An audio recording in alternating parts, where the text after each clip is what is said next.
Le dicton du peuple. La Bible est un livre comme un autre. Et la réponse de Jésus-Christ. Bah, votre Bible est un livre comme un autre. Avant de vous répondre, me permettez-vous de vous adresser une question? Parlez. Avez-vous lu la Bible? Oh, j'en ai tant entendu parler. Ce n'est pas ce que je vous demande. Voici ma question. Avez-vous lu la Bible? Oui, à l'école, autrefois, un peu. Ainsi, un livre que vous avez épelé quand vous étiez enfant, un livre que vous n'avez pas lu depuis des années, enfin un livre de 1000 pages que vous avez lu un peu, un tout petit peu, vous vous permettez de le juger. Vous décidez qu'il est semblable aux autres. À propos des autres, quels sont ces livres auxquels vous dites que la Bible est semblable? C'est tout simple, je ne compare pas la Bible à un roman, mais aux livres qui, comme la Bible, ont servi de base à des religions telles que le Coran de Mahomet, les Védas des hindous. Bien, et puisque vous m'avez autorisé à vous faire des questions, je vais user de la liberté. Volontiers. Avez-vous lu le Coran de Mahomet et les Védas des hindous? Oh, pour ça non. Quoi, vous comparez la Bible que vous ne connaissez guère au Coran et aux Védas que vous ne connaissez pas? N'est-ce pas un aveugle qui juge des couleurs? Je répète ce que j'ai entendu, tout le monde vous le dira. La Bible est un livre comme un autre. Oui, tout le monde qui ne l'a pas étudié, mais puisque jusqu'à ce jour vous n'avez entendu que ces gens-là, permettez à une personne qui lit cette Bible depuis longtemps de vous donner aussi une opinion. Je vous écoute. D'abord, la Bible est le plus ancien des livres connus. Ses premières pages datent de Moïse, plus de 17 siècles avant Jésus-Christ, tandis que l'ouvrage le plus ancien chez les Chinois ne remonte qu'à Confucius, 1200 ans plus tard. Il est vrai que les documents dont s'est servi ce philosophe appartiennent à une époque antérieure, mais on peut dire de même que les documents de la Genèse viennent d'une époque plus ancienne que leur rédaction définitive. Je n'attache pas trop d'importance à ce fait, mais pour répondre à votre question, je vous fais seulement remarquer que, à l'égard de son âge, d'abord, la Bible n'est pas comme tous les autres livres, c'est le plus ancien. Observez en second lieu que ce volume n'a pas été gardé par quelques amateurs de livres rares au fond d'une bibliothèque, mais par un peuple entier qui devait le lire chaque jour, dans sa maison comme en voyage, l'écouter de la bouche de ses rois et de ses prêtres. Ces gardiens en ont eu un si grand soin qu'ils sont venus à compter les mots et les lettres. Les massorettes auraient pu vous dire quelle est juste la parole qui est au centre du volume, combien il y avait de mots dans ce livre, de lettres dans celui-là. Tous ces calculs sont puérils, sans doute, mais ils ont du moins l'avantage de nous manifester avec quelle vigilance les Juifs ont gardé l'Ancien Testament. Quant au Nouveau, non seulement on en a lu de tous les temps les pages dans les diverses églises d'Afrique, d'Asie et d'Europe, mais de nombreux conciles s'en sont occupés, des milliers d'écrivains les ont expliqués. Les citations en sont si fréquentes qu'on pourrait aujourd'hui, si le texte sacré se perdait, recomposer le volume en rapprochant les citations qu'en ont données les seuls pères de l'Église. Vous conviendrez donc à regarder soin pour la conserver pure. La Bible n'est pas dans un cas ordinaire, mais qu'elle est infiniment supérieure à tout autre livre. Cette Bible, conservée avec tant de vigilance, a été copiée et recopiée par des milliers de scribes, de moines, de savants pendant des siècles. À l'invention de l'imprimerie, la Bible fut le premier livre mis sous la presse. Les éditions furent si nombreuses que le nombre des volumes dépassa ceux de tous les autres ouvrages réunis. Cette reproduction des livres saints a été si abondante qu'aujourd'hui c'est par millions d'exemplaires qu'il faut les compter.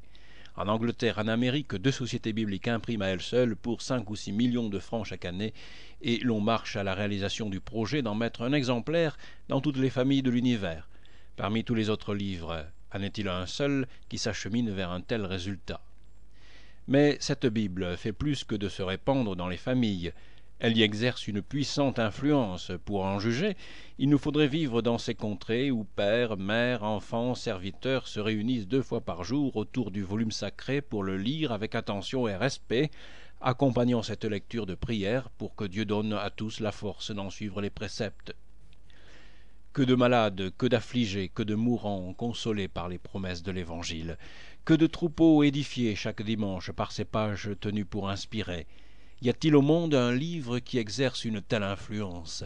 Les lois humaines sont appliquées par des juges à d'autres qui les observent par crainte, mais les lois de la Bible sont appliquées par les croyants à eux-mêmes qui les observent par amour. De quel code pourrait-on en dire autant? Donc, quant à son antiquité, sa conservation, sa diffusion, son influence, la Bible est sans égale dans ce monde, et nous pouvons déjà conclure qu'à tous ces égards, ce n'est pas un livre comme un autre. Mais examinons de plus près. Ouvrons ce livre, et voyons son contenu. Et puisque vous avez vous-même nommé les Védas et le Coran, rapprochons la Bible des Védas et du Coran. Tenons-nous à un double sujet, notre Créateur et nous-mêmes. Qui est le Créateur d'après le livre des Hindous? Dans son passage le plus admiré, on nous répond sous 1000 formes « Je ne le sais pas ». Celui qui ne peut pas être compris par l'intelligence, celui qu'on ne voit pas par l'organe de la vision, celui qu'on n'entend point par l'organe de l'ouïe, qu'on ne peut distinguer par l'odorat. L'homme qui ne croit pas le connaître, c'est celui qui le connaît, l'homme qui croit le connaître, c'est celui qui ne le connaît pas. Il est regardé comme incompréhensible par ceux qui le connaissent le plus et comme parfaitement connu par ceux qui l'ignorent entièrement. Vous le voyez, les Védas nous donnent beaucoup de mots pour arriver à dire sur Dieu ce que le plus ignorant peut répéter. Je ne le connais pas. Mais demandez à la Bible de vous définir cet être des êtres. Elle vous répondra sans effort et sans phrase « Dieu est celui qui est ». Celui qui existe par lui-même, et par ce seul mot, elle vous fera comprendre à la fois que l'existence de Dieu est éternelle et que la nôtre a commencé, que Dieu est nécessaire et nous contingent. Lui, maître de tout, nous ses subordonnés. Sans doute cette définition de Dieu ne nous dévoile pas sa nature, mais elle nous apprend tout ce que nous sommes capables de comprendre, tout ce que nous avons besoin de savoir. De notre Dieu, passons à nous-mêmes et demandons aux Védas ce qu'est la race humaine. Ils vous répondront que Brahma produisit de sa bouche, de son bras, de sa cuisse et de son pied le Brahman, le Kshatriya, le Vaisra et le Soudra. De là 4 races d'hommes, de là l'institution des castes dans les Indes, l'orgueil et la domination des uns, l'abjection et l'ignorance des autres, et enfin des distinctions absurdes, dégradantes, qui tiennent dans l'esclavage la plus grande partie de cette nation. Adressez la même question à la Bible, et Jésus-Christ vous répondra. Vous êtes tous frères, l'entendez-vous? Point de classe privilégiée, point de classe avilie, point de maître par la grâce de Dieu, point d'esclaves par ordre de l'Évangile. Selon la Bible, il n'y a plus ni grec, ni juif, ni barbare, ni scythe, ni esclave, ni libre, mais Christ est tout en tous. Dieu a fait naître d'un même sang tout le genre humain. Adam est notre Père commun. En un mot, nous sommes tous frères, c'est-à-dire égaux et destinés à nous aimer comme parents d'une seule famille, à nous aider comme les membres d'un seul corps. Sans doute, dans la société, il sera loisible à chacun d'acquérir de l'instruction, de l'influence, des richesses, mais la même liberté appartient à tous.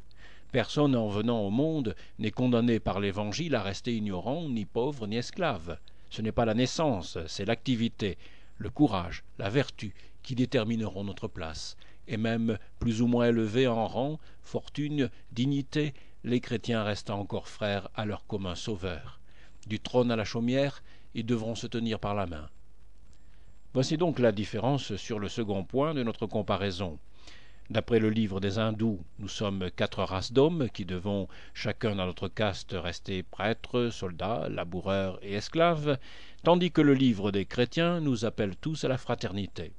Trouvez-vous que ce soit la même chose? Et la Bible est-elle encore ici comme tout autre livre? Maintenant, un mot sur notre avenir, et puisque vous avez mentionné le Coran, permettez-moi de le comparer sur ce point avec l'Évangile. Jésus, parlant de notre vie future, nous apprend que nous ne nous y marierons pas, mais que nous y serons tous comme des anges. Cela se comprend.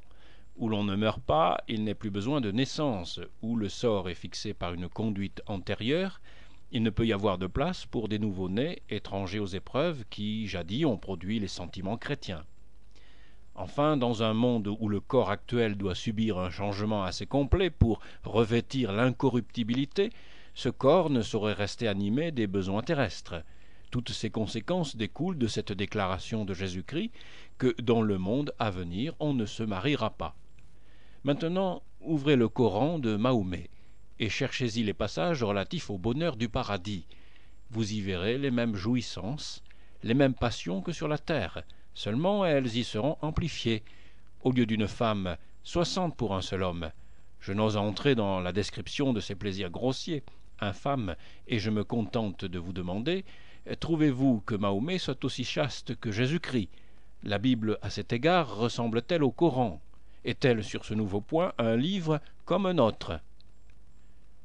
Je ne conteste pas que votre Bible ne soit le meilleur des livres, mais parce qu'un livre est le meilleur, il ne vient pas pour cela de Dieu. J'en conviens, quelle que soit la beauté des doctrines morales d'un livre, il sera toujours possible de n'y voir qu'une apparence de raison, qu'une beauté humaine. Mais si l'excellence de la Bible ne se déploie que lentement, pour ne se manifester complète qu'après plusieurs générations, il faudra bien reconnaître que cette manifestation n'est pas le fait de l'homme. Je vais m'expliquer. La Bible n'a pas été rédigée par un seul écrivain, mais par plusieurs. Non pas dans un siècle, mais dans 20. Si donc on découvre entre ces diverses parties des rapports constituant un tout, on sera bien obligé de reconnaître que cet ensemble n'a pas été conçu par des volontés humaines diverses de siècles et de contrées, mais par une volonté unique, divine, qui dirigeait tous ces écrivains. Or, c'est précisément ce qu'on trouve dans la Bible.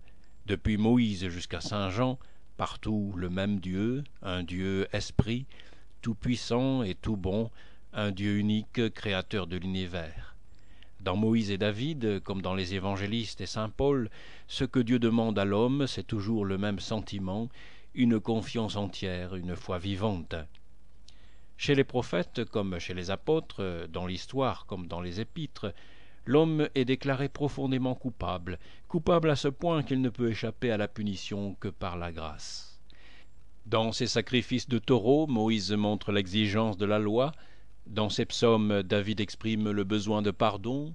Dans ses prophéties, Ésaïe annonce un être mystérieux venant concilier cette justice et ce pardon, jusqu'à ce qu'enfin, dans son évangile, Jésus-Christ manifeste cette réconciliation sur la croix, où la justice et la grâce sont embrassées. Dès lors, le sacrifice expiatoire est aboli, et dans ses épîtres, Paul ne demande plus aux rachetés que l'offrande vivante et sainte de leur vie consacrée à leur Dieu. Ainsi, la notion de sacrifice traverse toute la Bible en s'y transformant. C'est un vaste édifice qui s'élève toujours plus majestueux. À la base, les sacrifices figuratifs d'animaux institués par Moïse, au centre le sacrifice expiatoire de Jésus-Christ, réalisant la figure et auquel tout vient aboutir, au sommet, pour couronne, le sacrifice volontaire de notre volonté à la volonté divine, ou notre sanctification. Voilà le plan dans son ensemble. N'y a-t-il pas unité entre Moïse et les prophètes, Jésus-Christ et les apôtres? Cette unité n'est-elle pas parfaite, féconde et sainte? Et cependant, comment voir là l'œuvre de l'homme, quand on remarque qu'elle a mis tant de siècles à s'y manifester? Il n'y a pas seulement unité dans cette grande œuvre de la Bible, il y a de plus progression. Ainsi, dans le sacrifice lui-même dont nous venons de parler, ce n'est d'abord qu'une multitude d'ombres qui témoignent de notre péché. Ensuite, c'est une grande et unique réalité qui efface nos fautes, accomplit notre salut et nous inspire la reconnaissance. Enfin, c'est une vie sainte, affectueuse, divine, répandue dans des milliers d'êtres heureux et purs.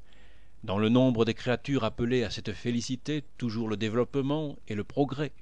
D'abord, c'est la seule famille d'Abraham, bientôt le peuple juif. Plus tard, il en doit venir d'Orient et d'Occident, jusqu'à ce qu'enfin l'apôtre Pierre comprenne que toute la race humaine est conviée au grand salut de Christ et à l'universelle fraternité. Je pourrais vous montrer la correspondance de la Bible, non seulement avec elle-même, mais avec l'histoire du monde, depuis que cette Bible est close, par exemple les menaces de Moïse s'accomplissant de nos jours sur les Juifs conspués, honnis, persécutés pendant de longs siècles sur toute la terre, la réalisation de ces promesses de Jésus-Christ. Cet évangile sera prêché sur tout le monde habitable, mes paroles ne passeront point, alors même que vieilliront la terre et les cieux. Cette vision de Jean contemplant un ange qui traverse les espaces, portant l'évangile éternel à toutes les nations, dans toutes les langues, vision transformée en réalité vivante de nos jours. Mais je préfère, pour en finir plus brièvement, vous montrer un fruit de cette Bible si beau, si savoureux, que vous soyez contraint de reconnaître que cet arbre croît, fécondé par la divine rosée. Je ne vous dirai pas, voyez combien la Bible a de sectateurs, combien de peuples l'ont adoptée, combien de prêtres la prêchent, combien de rois la protègent, car vous pourriez me répondre qu'il en est de même des Védas et du Coran. Et la Bible eut-elle plus de partisans que tous les autres codes ensemble? Une supériorité de nombre ne suffit pas pour franchir la distance de la terre aux cieux, de l'homme à Dieu. La Bible peut avoir plus de croyants que les livres sacrés de la Turquie et des Indes, et cependant être encore un livre humain. Très bien, voilà précisément ce que je voulais vous dire. Vous voyez donc que je vais au-devant de l'objection et que je ne songe pas à l'éluder. Voici donc la différence essentielle entre la Bible et tous les autres livres qui n'en sont pas issus. Védas et Coran ont formé des adeptes, mais la Bible seule a fait des saints. Et par saints, n'allez pas croire que j'entende des jeûneurs, des ermites, des martyrs de fantaisie. Non, mais des saints dans le sens primitif de ce mot. Des saints, c'est-à-dire des hommes purs, dévoués, humbles, dépensant leurs biens pour les autres, donnant leur temps, leur peine, leur santé, leur vie, sans bruit, sans salaire, sans gloire. Des saints, c'est-à-dire des hommes chastes dans le secret de leur vie, dans leurs pensées, de telle sorte que leur conduite n'est que la conséquence toute naturelle de leurs sentiments. Saints, c'est-à-dire que leur volonté, leurs désirs sont transformés, élevés toujours plus loin de la terre et plus près du ciel, jusqu'à ce qu'ils puissent dire comme saint Paul « Je suis pressé des deux côtés, mon désir étant de partir pour être avec Christ, ce qui me serait bien meilleur, mais il vous est plus avantageux que je demeure dans cette vie pour votre avancement. » Ainsi cette Bible n'a pas seulement mis un culte en esprit et en vérité à la place du culte matériel, dressé des églises chrétiennes, là même où jadis s'élevaient des temples païens, détourné des louanges de Jupiter impur sur Jésus-Christ saint. Non, elle a fait plus. Elle a transformé, refondu le cœur de milliers et de milliers de créatures. Voilà son œuvre. Voilà ce qu'aucun autre livre humain n'a jamais fait. Votre Coran a mis le glaive à la main de quelques fanatiques. Son triomphe a consisté à faire des fatalistes. Tout au plus a-t-il répandu une hospitalité de parade connue avant lui. Vos Védas ont fait un peuple immobile, des bourreaux de leur corps, des mangeurs d'herbes, des momies séchant sur place, le bras ou la jambe tendu, mais des saints, des hommes purs, humbles, dévoués. Non, jamais. Or, si la Bible produit seule la sainteté sur la terre, il faut bien en conclure qu'elle a subi l'influence des cieux.